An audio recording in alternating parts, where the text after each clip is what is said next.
आपण बघितलं असेल तर आजच मी एक व्हिडिओ ट्विट केला आहे.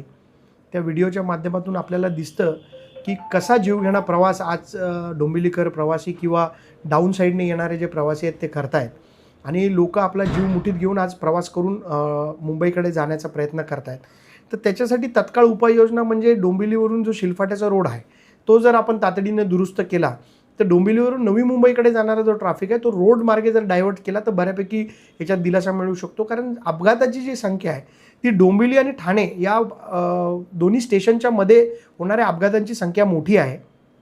पुढे अपघात होत नाही असं नाही, पण सगळ्यात जास्ती जे अपघात होतात ते डोंबिवली टू ठाणे स्टेशनच्या मध्ये होत असतात. आणि आता असं झालं की ट्रान्स हार्बर लिंक जी आहे ती डोंबिवलीतून नवी मुंबईकडे जाणारी जी लोक आहेत ती ठाण्याला उतरून तिथून रेल्वे पकडून वाशी नवी मुंबईकडे जातात. तर त्यांच्यासाठी शिलफाटा रोड तातडीने दुरुस्त होणं, शिलफाटा रोडवरच्या ट्रॅफिकचं नियोजन होणं हे अत्यंत गरजेचं आहे. त्याचबरोबर जे मी काल परवा जे सांगितलं आहे की Dombivli to Thane bus service जी घोडबंदर रोडला IT सेक्टरच्या लोकांना जाण्यासाठी जी सोयीची होईल अशी बस सर्व्हिस सुरू करणं, त्याचबरोबर मेट्रो 5ला डोंबिवली वेस्टची कनेक्टिव्हिटी देणं खूप सोपा विषय आहे. अर्धा किलोमीटर 5 ते 6 किलोमीटरच्या अंतरावरती मेट्रो 5 आहे. मेट्रो 5 डिसेंबरमध्ये सुरू होणार आहे.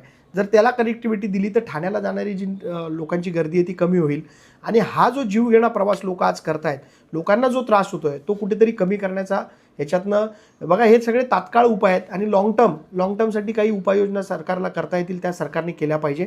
आणि या शॉर्ट टर्म ज्या उपाययोजना मी सांगितल्या त्या आता तात्काळ केल्या पाहिजे अशी माझी सरकारला विनंती आहे. नाही तर लोकांचा उद्रेक रस्त्यावर येऊ शकतो आणि नागरिक रस्त्यावर येऊ शकतात असं मला वाटतं.